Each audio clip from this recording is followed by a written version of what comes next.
விஜயை வீழ்த்தக்கூடிய ஒரே வல்லமை அஜித்குமார் அவர்களுக்கும் ரஜினிகாந்துக்கும் மட்டும்தான் இருக்கு.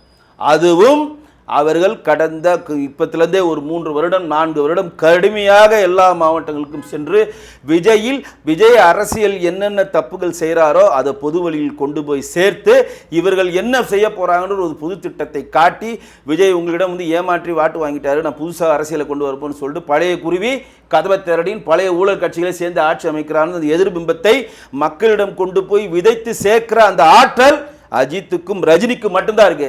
வேற எந்த அரசியல் கட்சி தலைவர்களும் இங்கே பிரச்சாரம் பண்ணாலும் விஜய் முடல் காணாம போவாங்க. எழுதி வச்சுக்கோங்க, காணாம போயிடுவாங்க. அதுக்கு ஒரு உதாரணம் சொல்றேன். திரு சீமான் வரப்ப எல்லாம் சீமான் சீமான் சீமான் சீமான் ஓடினாங்க. அதுக்கப்புறம் அண்ணாமலை வந்தார், அண்ணாமலை அண்ணாமலை அண்ணாமலை போனாங்க. விஜய் வந்தார், அண்ணாமலையும் காணும் சீமானையும் காணும். ஏன் காணும்? இந்த கோடை விட அந்த கோடு கொஞ்சம் பெருசா இருந்துச்சு. அண்ணாமலை கோடை விட விஜய் கோடு மிக பெருசா போயிடுச்சு. கிட்ட போக முடியல, உச்சாணிக்கு போயிடுச்சு. இவங்க 2 பேரும் அண்ணாந்து பார்க்குற அளவு போயிட்டாங்க.